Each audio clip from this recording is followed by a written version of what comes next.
আসসালামু আলাইকুম। বিটিভি চট্টগ্রামের সংবাদে সবাইকে স্বাগত জানাচ্ছি। আমি আমজাদ খান। প্রথমেই সংবাদ শিরোনাম।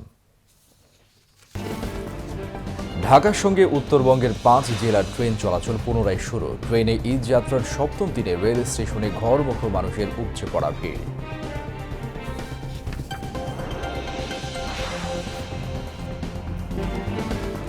স্বজনদের সাথে ঈদ উদযাপন করতে শহর ছাড়ছেন মানুষ। চট্টগ্রামের রেল স্টেশন ও বাস টার্মিনালে বেড়েছে যাত্রীদের চাপ।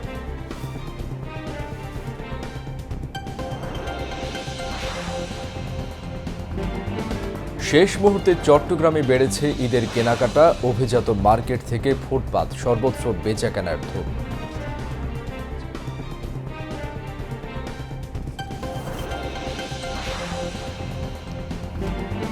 চট্টগ্রাম নগরে ঈদের ছুটিতে নিরাপত্তা জোরদার। আইন শৃঙ্খলা বাহিনীর পাশাপাশি বাসাবাড়ির নিরাপত্তায় নগরবাসীকে সতর্ক থাকার আহ্বান সিএমপির।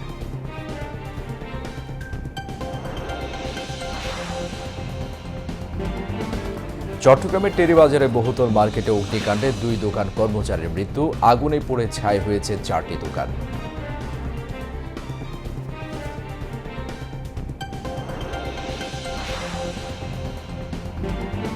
সৌদি আরবের রিয়াদে আরব ও ইসলামী দেশগুলোর পররাষ্ট্রমন্ত্রীদের জরুরি বৈঠক। ইরানের প্রতি উপসাগরীয় দেশগুলোতে হামলা বন্ধের আহ্বান।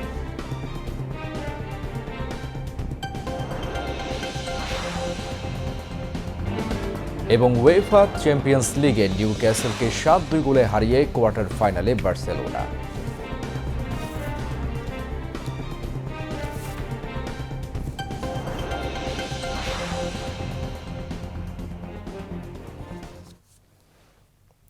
প্রিয় দর্শক, এতক্ষণ সংবাদ শিরোনাম শুনছিলেন, এবার বিস্তারিত। বগুড়ার সান্তাহারে নীলসাগর ট্রেনের লাইনচ্যুত হওয়ার ঘটনায় ঢাকার সঙ্গে বন্ধ থাকা উত্তরবঙ্গের ৫ জেলার পুনরায় শুরু হয়েছে সরাসরি রেল চলাচল।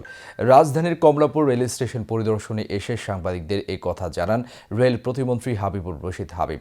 প্রতিমন্ত্রী জানান, আজ সকাল 10:30 থেকে শুরু হয় রেলের স্বাভাবিক চলাচল। এদিকে ট্রেনে ঈদ যাত্রার আজ সপ্তম দিনে কমলাপুর রেল স্টেশনে ঘরমুখো যাত্রীদের ভিড় ছিল উপচে পড়া। অতিরিক্ত ভিড় থাকায় পশ্চিমাঞ্চলের কয়েকটি ট্রেনে জীবনের ঝুঁকি নিয়ে কেউ কেউ ভ্রমণ করেন রেলের ছাদে। আরেফিন মাসুদের রিপোর্ট। ঈদ উৎসবে নারীর টানে বাড়ি ফেরার ধুম পড়ে ঘরমুখো মানুষের। প্রিয়জনের সঙ্গে ঈদ আনন্দ ভাগাভাগি করে নিতে দেশের এক প্রান্ত থেকে আরেক প্রান্তে ছুটে যান লাখ লাখ মানুষ। আর সেই উৎসব সময় যখন দুয়ারে কড়া নাড়ছে, তখন ঘরমুখো মানুষের এই ছুটে চলা পরিণত হয় জনস্রোতে। বৃহস্পতিবার কমলাপুর থেকে রেলের পশ্চিমাঞ্চলের উদ্দেশ্যে ছেড়ে যাওয়া বুড়িমারি এক্সপ্রেস ও রংপুর এক্সপ্রেস সহ বেশ কটি ট্রেনে ছিল উপচে পড়া ভিড়। ট্রেনের ভেতরে গাদাগাদি ভিড় আর জীবনের ঝুঁকি নিয়ে রেলের ছাদে যাত্রা করেন বহু নারী পুরুষ। পরিবারের সাথে ঈদ করার জন্য আমরা এই কষ্ট করে ছাদের উপরে উঠে চলে যাচ্ছি। আমরা যেহেতু টিকিট পাই নাই, আমরা স্ট্যান্ড টিকিট কাটছি, আমরা এর লিগে ছাদে যাইতেছি। সারা রাস্তা দাঁড়িয়ে যেতে হবে, কষ্ট তো হবে, প্লাস রিস্কও প্রচুর পরিমাণে। হ্যাঁ, আমি বগুড়ায় যাব, এভাবে দাঁড়িয়ে যেতে হবে। কষ্ট মনে হচ্ছে, কিন্তু বাসায় যা সবার সাথে ঈদ করলে কষ্টটার কষ্ট লাগে না। এত কষ্ট বাল বাচ্চার জন্য, বাবা মার জন্য কষ্ট স্বীকার করে যাইতে হবে আমাদেরকে। ট্রেনের ভেতরে প্রচুর মানুষ, ভেতরে জায়গা নেই, এই কারণে মানুষ ছাদে যাচ্ছে। তবে পূর্বাঞ্চলের ট্রেনে ঈদ যাত্রার গল্প ছিল পুরোটাই উল্টো। নেই অতিরিক্ত যাত্রীর চাপ আর ঠেলাঠেলি ভিড়। অন্যান্য রুটেও রেলে ঈদ যাত্রা ছিল ভোগান্তিহীন। এ সকল ট্রেনের যাত্রীরা বললেন স্বস্তির কথা। 3 ছেলে মেয়ে নিয়ে যাচ্ছি ওর দাদার বাড়িতে ফেনী। তো আলহামদুলিল্লাহ আমাদের কাছে অনেক এক্সাইটেড। নির্ঝঞ্ঝাটভাবে আমরা বগিতে পৌঁছতে পেরেছি, এটা আমাদের কাছে অনেকটা সাফল্যই মনে হয়েছে। পরিবেশটা ভালোই মনে হচ্ছে, আমরা কোনো ঝামেলা ছাড়াই ট্রেনে উঠতে পারছি। এখন পর্যন্ত 1 ঘন্টা লেট, বাট কমলাপুর থেকে আমরা এখনো অপেক্ষা করতেছি ট্রেন ছাড়ার জন্য। টিকিট কাটতেও কোনো সমস্যা হয় নাই এবং জার্নি করতে আর আপাতত সমস্যা হবে না। আজকে ভিড়, তবে গত বছরের থেকে এবছর অনেক স্বস্তি আছে। অনেক কষ্ট করার পরেও শেষে বাসা যাওয়ার পর একটা শান্তি, যে সবাই মিলে দেশে যাই ঈদ করতেছি আমরা। কমলাপুর স্টেশন ম্যানেজার জানালেন, রেলের ছাদে ভ্রমণ করা থেকে নিবৃত্ত করা যাচ্ছে না যাত্রীদের। আমাদের কিন্তু ব্যাপক প্রচারণা ছিল এবং আছে। আমরা সবসময় যাত্রীদের মধ্যে সচেতন করি যে ট্রেনে ছাদে ভ্রমণ আইনত দণ্ডনীয় এবং জীবনের জন্য ঝুঁকিপূর্ণ। এরপরেও শেষ পর্যায়ে এসে কিছু যাত্রী ছাদে ওঠার চেষ্টা করে এবং উঠে পড়ে।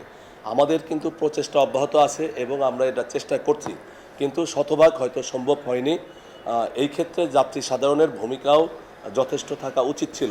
এদিকে ঘরমুখো যাত্রীদের অবস্থা জানতে দুপুরে কমলাপুর স্টেশন পরিদর্শনে আসেন রেল প্রতিমন্ত্রী হাবিবুর রশিদ হাবিব। জানান, সান্তাহারে রেল যোগাযোগ স্বাভাবিক হওয়ার কথা। সান্তাহার অলরেডি চালু হয়েছে, হ্যাঁ, আমরা বাকিগুলিও সব চালু হয়েছে, শুধু একতাটাও আর 3-4 ঘন্টার মধ্যে একতাও চালু হয়ে যাবে। আর ওইখানের পরিস্থিতি টোটালটাই আমরা এখন নিয়ন্ত্রণে নিয়ে আসা হয়েছে, রেল চলাচল স্বাভাবিক পর্যায়ে চলে আসে। আমরা সেই ঘটনার পরিপ্রেক্ষিতে স্টেশন মাস্টার এবং ড্রাইভার দুজনকেই সাময়িক বরখাস্ত করা হয়েছে। বৃহস্পতিবার 44টি আন্তনগর সহ দেশের বিভিন্ন গন্তব্যের উদ্দেশ্যে কমলাপুর থেকে ছেড়ে যায় 60টি ট্রেন।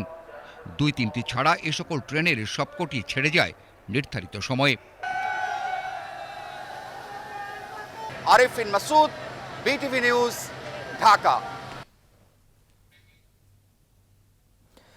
পবিত্র ঈদ উল ফিতরের বাকি আর মাত্র একদিন। প্রিয়জনের সঙ্গে ঈদের আনন্দ ভাগাভাগি করতে কর্মব্যস্ত মানুষ শহর ছেড়ে যাচ্ছেন আপন ঠিকানায়। বন্দরনগরীর চট্টগ্রামের রেল স্টেশন ও বাস টার্মিনালগুলোতে এখন ঘরমুখো মানুষের উপচে পড়া ভিড়। ট্রেনের বিলম্ব আর সড়ক পথে বাড়তি ভাড়ার অভিযোগ থাকলেও থেমে নেই যাত্রা। স্বজনদের সঙ্গে ঈদের আনন্দ উপভোগ করতে সকল কষ্ট ভুলে বাড়ির পথে ছুটছে মানুষ। আতিকুর রহমানের প্রতিবেদন। পবিত্র ঈদ উল ফিতর আর মাত্র একদিন বাকি। নারীর টানে বাড়ি ফেরার এই ব্যাকুলতায় এখন মুখর বন্দরনগরীর প্রবেশ মুখগুলো। ঈদের আনন্দ প্রিয়জনদের সাথে ভাগ করে নিতে বন্দরনগরী ছাড়ছে মানুষ। শেষ মুহূর্তের এই যাত্রায় ক্লান্তি নেই, আছে কেবল নারীর টানে বাড়ি ফেরার ব্যাকুলতা। এবার আসলে খুব এক্সাইটিং ফিল করতেছি। আমরা পরিবারে নিয়ে আসলে অনেক দিন পর কক্সবাজার পর্যটক এক্সপ্রেসে করে আমরা কক্সবাজার যাব, ঈদ করব। অনেকদিন পর গ্রামে যাচ্ছি, অনেকদিন পর মা বাপ নিয়ে ঈদ করাটা একটা আনন্দ, একটা আলাদা। এবার ঈদের ভ্যাকেশন অনেক আর্লি পাইছি, তো আমরা আসলে খুশি। শ্বশুর শাশুড়ি আছে, বাবা মা আছে, যাচ্ছি, ভালো লাগতেছে। দাদু বাড়িতে যাচ্ছি, সবার সাথে ঈদ করব, তো অনেক ভালো লাগতেছে।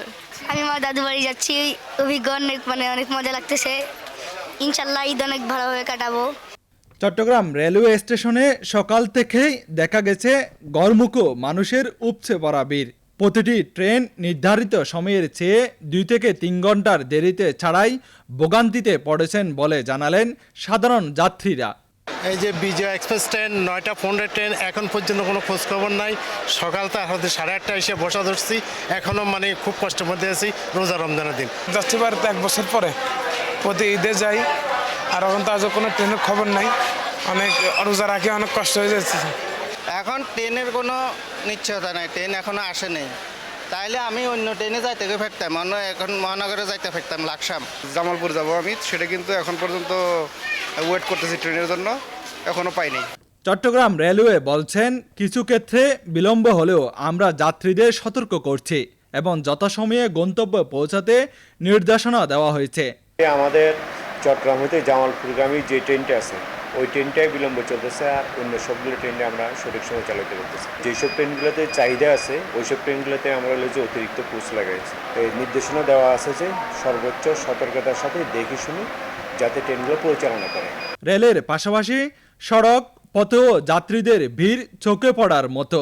নগরীর অলংকার, একে খান এবং কদমতলী বাস টার্মিনালগুলোতেও তিল ধারণের ঠাঁই নেই। যানজট আর বাড়তি ভাড়ার অভিযোগ থাকলেও সব ছাপিয়ে সবার গন্তব্য এখন একটাই, আপন ঠিকানা। অনেকদিন পরে যাচ্ছি, প্রায় 2 মাস পরে যাচ্ছি বাড়িতে।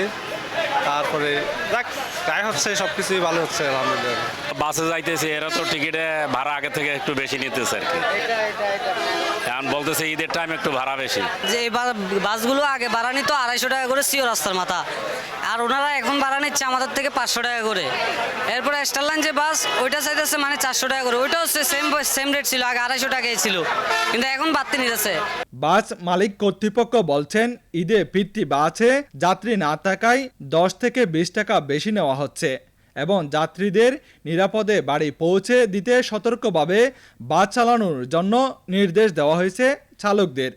আমরা এখান থেকে যে গাড়িগুলো যায় প্রত্যেকটা যে ডিস্ট্রিক্টে হোক মানে চিটং থেকে গেলে ওই দিক থেকে গাড়িটা খালি আসে, পরিপূর্ণ খালি আসে। এই কারণে ঈদের বাজারে হয়তো একটু বাড়তি নেই। আমাদের সর্বোচ্চ নির্দেশনা আছে যে আমার যাত্রী যাতে সেফটি যায়, দ্রুত যাওয়ার কোনো প্রয়োজন নাই। সময় চেয়ে জীবনের মূল্য অনেক বেশি। রেলের শিডিউল ঠিক রাখা এবং সড়ক পথে বাড়ার এই নৈরাজ্য বন্ধে কঠোর তদারকি চান সাধারণ মানুষ। নিরাপদ যাত্রা আর হাসি আনন্দে কাটুক সবার ঈদ, এই প্রত্যাশা সবার। আতিকুর রহমান, বাংলাদেশ টেলিভিশন, চট্টগ্রাম। ঈদের ছুটিতে ফাঁকা হয়ে যাচ্ছে ব্যস্ততম শহর চট্টগ্রাম। নারীর টানে গ্রামে ছুটছেন মানুষ, আর এতে বাড়ছে ফাঁকা বাসে চুরি ডাকাতির আশঙ্কা। নগরের আবাসিক এলাকায় নিরাপত্তা নিশ্চিতে মাঠে রয়েছে র্যাব ও পুলিশ। তবে আইন শৃঙ্খলা বাহিনীর পাশাপাশি নিজ বাসার নিরাপত্তা নিশ্চিত করার আহ্বান জানিয়েছে সিএমপি। সুরেশ কুমার দাসের প্রতিবেদন। ঈদের ছুটিতে ক্রমশ ফাঁকা হচ্ছে চট্টগ্রাম নগরী। বাড়ির টানে নগর ছাড়ছে মানুষ। এ সময় অনেকে সপরিবারে গ্রামের বাড়িতে ছুটে যান ঈদ উদযাপন করার জন্য। হয়তো বাড়িতে ঈদের আনন্দে মশগুল থাকার মধ্যেই নগরের বাসা বাড়িতে দেখা দেয় নিরাপত্তা সংকট। কখনো কখনো চুরি ডাকাতি সংগঠিত হয় বাসায়, তখনই নেমে আসে হরিষে বিষাদ। তাই আইনশৃঙ্খলা বাহিনীর নজরদারির পাশাপাশি বাসা ছেড়ে যাওয়ার আগে নিরাপত্তা নিশ্চিত করা দরকার পরিবারের সদস্যদের। ঈদের সময় তো ঝুঁকিপূর্ণ বেশি থাকে, বিভিন্ন ধরনের খারাপ লোকেরা মানে বিভিন্ন ধরনের চুরি করতে চায়, এর জন্য সতর্ক থাকতে হয়। এইভাবে আমরা তো পুলিশ চাই, এবং কীভাবে পুলিশের নিরাপত্তা দেবে সেটা তো পুলিশ বাহিনী জানে। প্রতি বাসায় বাসায় গিয়ে আইন শৃঙ্খলা রক্ষাকারী বাহিনীর মানে সব কিছু সিকিউরিটি দেওয়া সম্ভব নয়। সেক্ষেত্রে আমাদের কি করতে হবে, যার যার বাসার কিছু তালাবদ্ধ রেখে গ্যাস, বিদ্যুৎ, অন্যান্য পানির সব কিছু ট্যাপ বন্ধ করে পাশের কোনো বাসা থাকলে তাদেরকে মানে ইনফর্ম করে যাওয়া উচিত। ঈদের ছুটিতে নগরের বাসাবাড়ি থেকে শুরু করে চলাচলরত মানুষের নিরাপত্তা নিশ্চিত করার জন্য র্যাব 7 বিশেষ নিরাপত্তা ব্যবস্থা গ্রহণ করেছে, যেখানে নগরের দোকানপাট থেকে শুরু করে বিভিন্ন আর্থিক প্রতিষ্ঠানও তাদের নজরদারিতে থাকবে। ঈদে নিজ কর্মস্থল থেকে ঘরমুখো যে মানুষ থাকে তাদের যাতায়াতের একটা নিরাপত্তার বিষয় থাকে। আর সবাই ঈদের ছুটিতে চলে যাওয়ার পরে এলাকা কিছুটা ফাঁকা হয়ে যায়, সেখানে চুরি, ছিনতাই বা অন্যান্য ধরনের অপরাধের একটা সম্ভাবনা থাকে। এই বিষয়গুলোকে আমরা বিবেচনায় রেখে প্রতিদিন এবং প্রতি মুহূর্তে আমাদের দায়িত্বপূর্ণ এলাকায় কমপক্ষে 10টি টহল এবং তার থেকে বেশি টহল থাকবে। এছাড়া আমাদের সাদা পোশাকের গোয়েন্দা দল বিভিন্ন গুরুত্বপূর্ণ স্থাপনায় থাকবে বা গুরুত্বপূর্ণ স্থানগুলোতে থাকবে। এছাড়াও আমাদের টেকনিক্যাল যে মনিটরিং সিস্টেম আছে, এই সার্ভাইলেন্স সিস্টেম চালু থাকবে। র্যাবের পাশাপাশি পুলিশের পক্ষ থেকেও চট্টগ্রাম নগরবাসীকে সতর্ক করা হয়েছে। চট্টগ্রাম মহানগর পুলিশ এক প্রেস বিজ্ঞপ্তিতে বাসা বাড়িতে নিরাপত্তা বাড়ানো, সিসিটিভি ক্যামেরা স্থাপন, বাসা বাড়ি ও প্রতিষ্ঠানে তালা ব্যবহার ও দামি জিনিসপত্র হেফাজতে রাখাসহ 15টির বেশি নির্দেশনা দিয়েছে। বিশেষ করে ঈদে ফাঁকা বাসাবাড়ি, আর্থিক প্রতিষ্ঠান ও বাণিজ্যিক প্রতিষ্ঠানে নিরাপত্তা নিশ্চিত করার জন্য আইনশৃঙ্খলা বাহিনী সচেতন হবার আহ্বান জানিয়েছে। ঈদ উদযাপনকারীদের নিজ দায়িত্বে নিরাপত্তা নিশ্চিতের বিষয়টিতে জোর দিয়েছে পুলিশ তাদের প্রেস বিজ্ঞপ্তিতে। সুরেশ কুমার দাস, বাংলাদেশ টেলিভিশন, চট্টগ্রাম। চট্টগ্রাম নগরের ব্যস্ততম বাণিজ্যিক এলাকা টেরিবাজারে একটি বহুতল মার্কেটে অগ্নিকাণ্ডে 2 জনের মৃত্যু হয়েছে। এই ঘটনায় আহত হয়েছে আরও 3 জন। ফায়ার সার্ভিস জানায় সকাল 9:50 দিকে টেরিবাজারের কেবি অর্কিড প্লাজার 4র্থ তলার একটি দোকানে আগুনের সূত্রপাত হয়। মুহূর্তেই মার্কেটের ভেতরে ঘন কালো ধোঁয়া ছড়িয়ে পড়ে। খবর পেয়ে ফায়ার সার্ভিসের 4টি ইউনিট দ্রুত ঘটনাস্থলে পৌঁছে উদ্ধার কাজ ও আগুন নির্বাপন শুরু করে। প্রায় 1 ঘন্টারও বেশি সময় চেষ্টার পর সকাল 10:53 আগুন নিয়ন্ত্রণে আসে। আগুনে গুরুতর দগ্ধ 3 জনকে চট্টগ্রাম মেডিকেল কলেজ হাসপাতালে নিয়ে যাওয়া হলে কর্তব্যরত চিকিৎসক 2 জনকে মৃত ঘোষণা করেন। নিহত মুন্তাসির সুলাইমান আবিদ ও মোহাম্মদ ইউনুস পটিয়া উপজেলার বাসিন্দা। হতাহতরা দোকান কর্মচারী। নিহতদের একজন দর্জি দোকানে এবং অন্যজন জুতার দোকানে কাজ করতেন। অগ্নিকাণ্ডে 4টি দোকান বেশি ক্ষয়ক্ষতি হয়েছে। এদিকে অগ্নিকাণ্ডের খবর পেয়ে দুপুরে চট্টগ্রামের city mayor doctor Shahadat Hossain ও স্থানীয় সংসদ সদস্য আবু সুফিয়ান ঘটনাস্থল পরিদর্শন করেন।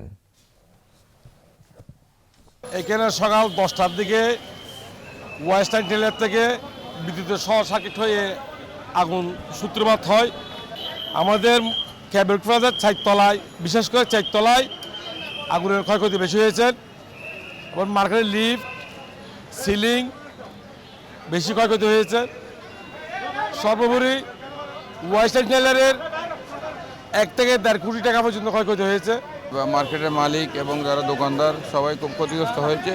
আমরা এটা কিভাবে তাদের পাশে দাঁড়ানো যায় সেটা আমরা চিন্তা করছি এবং বিশেষ করে যারা মারা গেছেন আর 3 জন মুমূর্ষু অবস্থায় হাসপাতালে আছেন ওদের আমরা খবরাখবর নিচ্ছি। ব্যাপক উৎসাহ উদ্দীপনার মধ্যে দিয়ে গত 16ই মার্চ প্রধানমন্ত্রী তারেক রহমান সারা দেশে খাল খনন কর্মসূচির উদ্বোধন করেন। একই দিন চট্টগ্রামের মিরসরাইয়ে বামন সুন্দর খাল খনন কর্মসূচির উদ্বোধন করা হয়।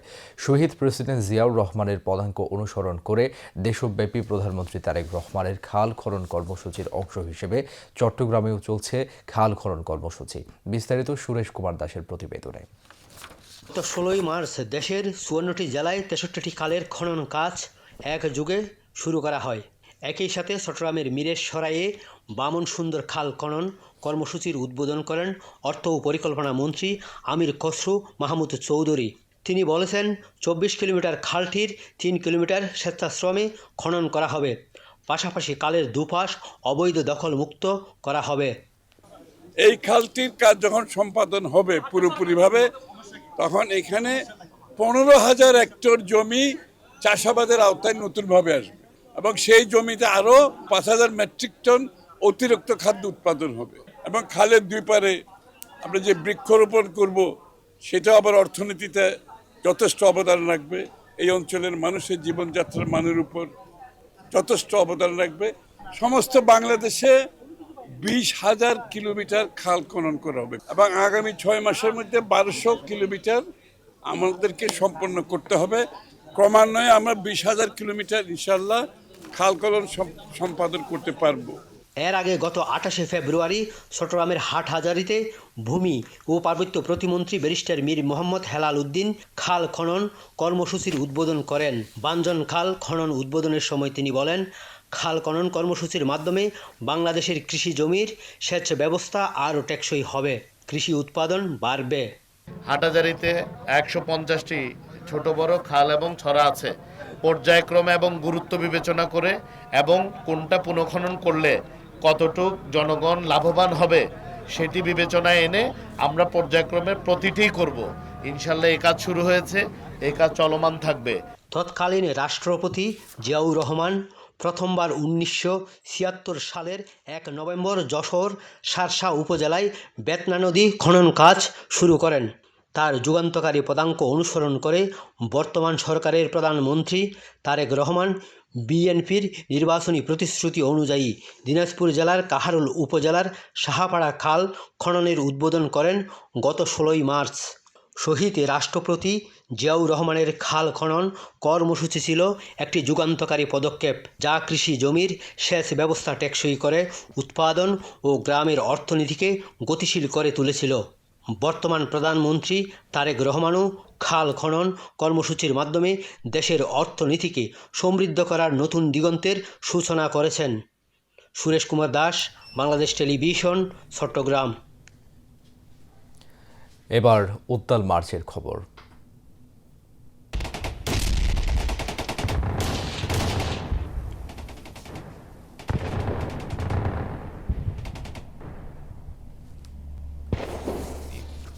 I, Mr. Ziaur Rahman, do hereby declare independence of Bangladesh.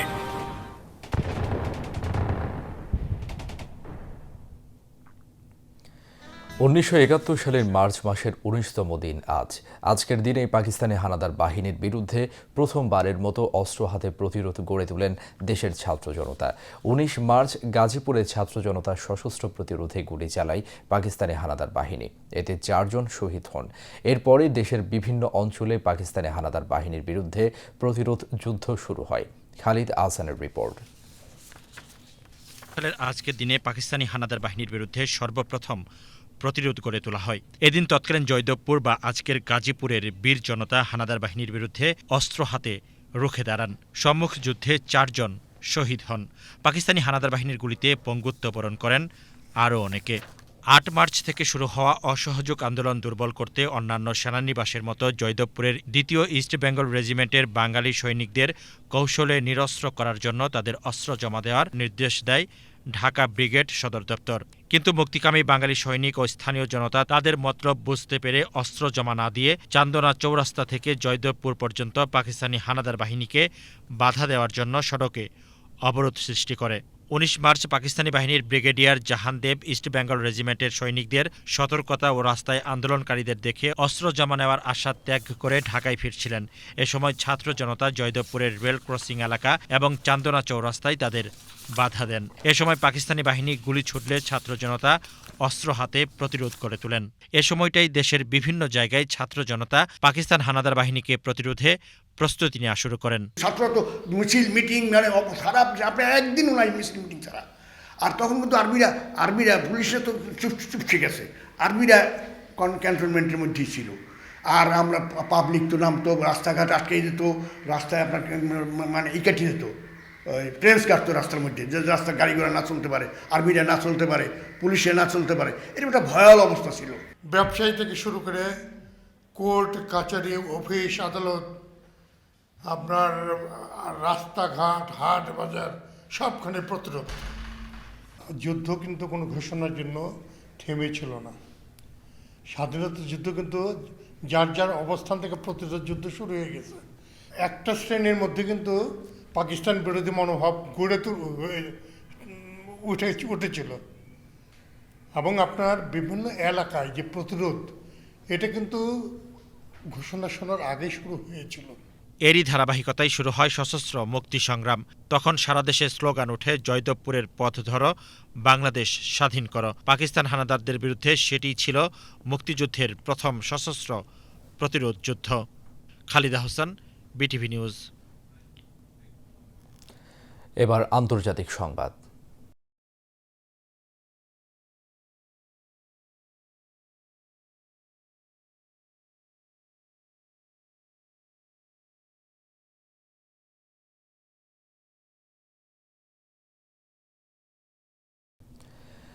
মধ্যপ্রাচ্যে ক্রমবর্ধমান উত্তেজনার প্রেক্ষাপটে সৌদি আরবে আঞ্চলিক নিরাপত্তা ও স্থিতিশীলতার লক্ষ্যে দেশটির রাজধানী রিয়াদে জরুরি বৈঠক করেছেন আরব ও ইসলামী দেশগুলোর পররাষ্ট্রমন্ত্রীরা।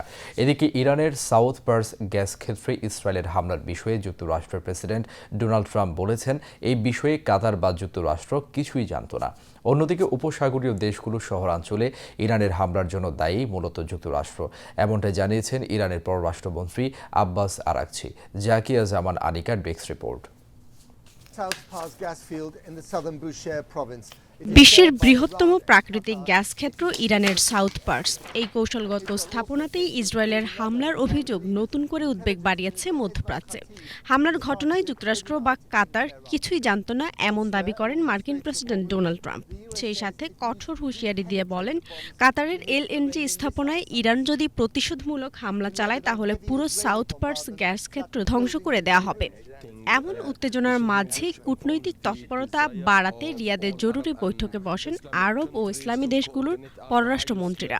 লক্ষ্য, সংকট মোকাবেলায় সমন্বয় জোরদার এবং আঞ্চলিক স্থিতিশীলতা নিশ্চিত করা। গত 28 ফেব্রুয়ারি যুক্তরাষ্ট্র ও ইসরায়েলের যৌথ হামলার পর থেকে ইরান ধারাবাহিকভাবে ক্ষেপণাস্ত্র ও ড্রোন হামলা চালিয়ে যাচ্ছে। টার্গেট ইসরায়েল, উপসাগরীয় দেশ এবং অঞ্চলে থাকা মার্কিন সামরিক স্থাপনাগুলোতে।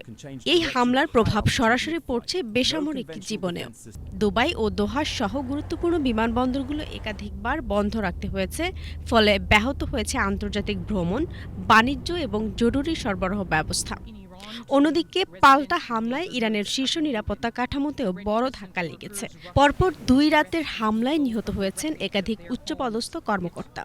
সবশেষ ইরানের গোয়েন্দা মন্ত্রী ইসমাইল খতিব নিহত হওয়ার বিষয়টিও নিশ্চিত করেছে তেহরান। এর জবাবে ইসরায়েল ও মধ্যপ্রাচ্যে মার্কিন অবস্থান লক্ষ্য করে হামলা আরও জোরদার করেছে ইরান। সর্বশেষ ইসরায়েলের ক্ষেপণাস্ত্র হামলায় নিহত হয়েছেন 2 জন। এছাড়া বেনগুনিয়ান বিমানবন্দরে ক্ষেপণাস্ত্রের ধ্বংসাবশেষ পড়ে ক্ষতিগ্রস্ত হয়েছে একাধিক উড়োজাহাজ, যার একটি আগুনে পুড়ে গেছে। জাকিয়া জামান আনিকা, বিটিভি নিউজ।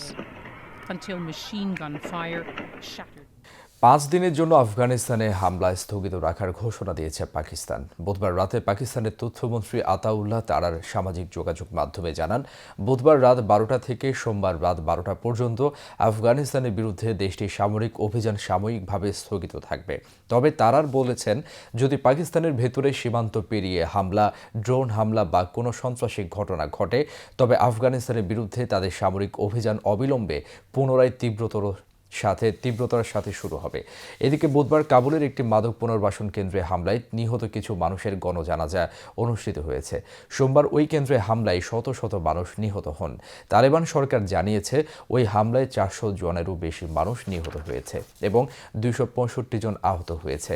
পাকিস্তান দাবি করেছে, তারা ইচ্ছাকৃতভাবে মাদক পুনর্বাসন কেন্দ্রকে লক্ষ্যবস্তু বানায়নি, বরং তারা নির্ভুলভাবে সামরিক স্থাপনা এবং সন্ত্রাসী অবকাঠামো লক্ষ্যবস্তু করেছিল। কিছু চরমপন্থী গোষ্ঠী প্রায়ই সীমান্ত পেরিয়ে পাকিস্তানে হামলা চালায়। পাকিস্তান অভিযোগ তুলেছে, কাবুলের তালেবান সরকার এই গোষ্ঠীগুলোকে আশ্রয় দিচ্ছে। ইউক্রেনের আরও 2টি গ্রাম রাশিয়া দখলে নিয়েছে বলে দাবি করেছে রুশ প্রতিরক্ষা মন্ত্রণালয়। রাশিয়ার সেনারা ইউক্রেনের উত্তরাঞ্চলীয় সুমি প্রদেশের শোপিচ এবং পূর্বাঞ্চলীয় দোনেৎস্ক প্রদেশের কালেনিকি গ্রাম দুটি নিয়ন্ত্রণ নিয়েছে। টেলিগ্রামে দেওয়া এক পোস্টে রুশ প্রতিরক্ষা মন্ত্রণালয় জানায়, রুশ ফেডারেশনের সশস্ত্র বাহিনী দোনেৎস্কের কালেনিকি জনপদটি মুক্ত করেছে এবং সুমি অঞ্চলের শোপিচ জনপদটির উপর নিয়ন্ত্রণ প্রতিষ্ঠা করেছে। শোপিচ গ্রামটি সুমি অঞ্চলের রুশ সীমান্তের ঠিক পাশে অবস্থিত, যেখানে রুশ বাহিনী কয়েক মাস ধরে নিজেদের অবস্থান শক্ত করার চেষ্টা করছে। আবারও দেশের খবর। আর একদিন পরেই পবিত্র ঈদ উল ফিতর। ঈদের সময় ঘনিয়ে আসার সঙ্গে সঙ্গেই চট্টগ্রামের শপিং মল থেকে ফুটপাত সর্বত্রই কেনাকাটার ধুম পড়েছে। নগরের ছোট বড় সকল বিপণী কেন্দ্রে সকাল থেকেই ক্রেতাদের ভিড় লেগেই আছে। ঈদের জামা কাপড় কেনাকাটার পর অনেকেই কিনে নিচ্ছেন ঈদের দিনের বিশেষ খাবারের উপকরণ। তবে ক্রেতাদের অভিযোগ, কিছু কিছু পণ্যে বিক্রেতারা বাড়তি দাম নিচ্ছেন। আতিকুর রহমানের আরও একটি প্রতিবেদন। চট্টগ্রামের অলিগলিতে এখন উৎসবের আমেজ।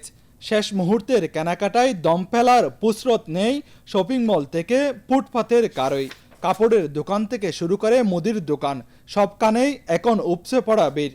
অনেক ভালো, কিন্তু আমি একটা সাদা নিয়েছি, এটা ভালো লাগতেছে। কাপড় একটু বেশিও না কমও না, যেটা আছে সেটাই পারফেক্ট আছে। আছে মোটামুটি বাজেটের ভিতরে আছে, বেশি না একটু। না, এখানকার জুতাগুলো দেখতেছি মান অনুযায়ী ঠিক আছে, রিজনেবল প্রাইসের ভিতরে খারাপ না, ঠিক আছে। যাদের বাজেট কম, মিডিয়াম বাজেট, তাদের জন্য এই জুতোগুলো ঠিক আছে। ঠিক আছে, দামের রেঞ্জ হিসাবে ঠিক আছে, মানে জুতোগুলো সুন্দর আছে। নগরীর ঐতিহ্যবাহী শপিং মলগুলোতে পছন্দের পোশাকটি বেছে নিতে এক দোকান থেকে অন্য দোকানে ছুটছেন ক্রেতারা। এবার ঈদের পোশাকের দাম সাধ্যের মধ্যে কিনতে পারায় খুশি ক্রেতারা। ঠিক আছে, বাচ্চাদের ব্যাগ তো দাম অনুযায়ী ঠিক আছে। পাঞ্জাবি নিছি, শার্ট নিছি, প্যান্ট নিছি। শাড়ি কিনছি, আমার হাজবেন্ডের জন্য কাপড় কিনছি, আর মেয়ের জন্য জামা কিনছি। দেশে রাজনৈতিক স্থিতিশীলতা থাকায় এবারের ঈদের বাজারে স্বস্তি ফিরেছে। নির্বিঘ্নে পণ্য পরিবহন করতে পারায় লাভবান হয়েছেন ব্যবসায়ীরা। বাজার পরিস্থিতি অনেক ভালো, যথেষ্ট আমাদের বেচা কিনা হয়েছে এবারে, আলহামদুলিল্লাহ ভালো বিক্রি হয়েছে। ইনশাআল্লাহ ভালো হয়েছে, আমাদের মৌসুম ভালো হয়েছে। আমাদের রিজনেবল প্রাইসের মধ্যে, কাস্টমারের রিজনেবল প্রাইসের মধ্যে মাল ওখানে সন্তুষ্ট হয়েছে। রোজা আজকে প্রায় 29টা, মোটামুটি যথেষ্ট ভালো হয়েছে। পোশাকের পাশাপাশি ঈদের দিনের প্রধান আকর্ষণ সেমাই, দুধ সহ নিত্য প্রয়োজনীয় জিনিসপত্রের বাজারে সাধারণ মানুষ ভিড় করছেন। চিনি, গুঁড়ো দুধ, ঘি আর লাচ্চা চামের দাম একটু বাড়তি রাখছেন বলে জানালেন ক্রেতারা। সেমাই বেচাতে 55 টাকা বিক্রি করতে আছে, 60 টাকা, 5 টাকা করে বেশি দাম। পরিস্থিতি এখন একটু বেশি দাম হচ্ছে, মানে ওইখান থেকে দেখা যাচ্ছে 40 টাকা, এখানে দেখা যাচ্ছে 45 টাকা, মানে 5 টাকা 10 টাকা এদিক সেদিক হচ্ছে আর কি প্রত্যেকটা প্রোডাক্টের জন্য। দ্রব্যমূল্যের ঊর্ধ্বগতি নিয়ে কিছুটা অস্বস্তি থাকলেও সব বাধা পেরিয়ে ঈদের আনন্দ ছড়িয়ে পড়ছে প্রতিটি ঘরে। আত্মীয় স্বজন আর প্রিয়জনদের সাথে আনন্দ ভাগ করে নিতেই এখন শেষ মুহূর্তের প্রস্তুতি নিয়ে ব্যস্ত সময় পার করছেন সবাই। আতিকুর রহমান, বাংলাদেশ টেলিভিশন, চট্টগ্রাম। বিএনপি সবসময় সাধারণ মানুষের সুখে দুঃখে পাশে ছিল এবং থাকবে। আমরা কেবল রাজনীতির জন্য রাজনীতি করি না, আমাদের মূল লক্ষ্য হচ্ছে জনগণের সেবা করা। চট্টগ্রাম নগরীর বাঘমনিরাম ওয়ার্ডে ঈদ উল ফিতর উপলক্ষে স্থানীয় বিএনপির উদ্যোগে দুস্থ ও অসহায় পরিবারের মাঝে ঈদ উপহার বিতরণ অনুষ্ঠানে এই কথা বলেন city mayor doctor Shahadat Hossain. Mayor বলেন, সামর্থ্যবানদের উচিত দরিদ্র মানুষদের প্রতি সাহায্যের হাত বাড়িয়ে দেয়া, যাতে সবাই ঈদের আনন্দ ভাগ করে নিতে পারে। স্থানীয় একটি কনভেনশন সেন্টারে গাজীর দেউড়ি কাঁচা বাজার ব্যবসায়ী সমিতির সভাপতি হাজী আব্দুল রাজ্জাকের সভাপতিত্বে এবং বিএনপি নেতা হাজী আবু ফয়েজের সঞ্চালনায় অনুষ্ঠানে অন্যান্যের মধ্যে সংসদ সদস্য আবু সুফিয়ান, মহানগর বিএনপি যুগ্ম আহ্বায়ক ইয়াসিন চৌধুরী লিটন, সাবেক সাধারণ সম্পাদক আবুল হাশেম বক্কর বক্তব্য রাখেন। এবার আবহাওয়ার খবর।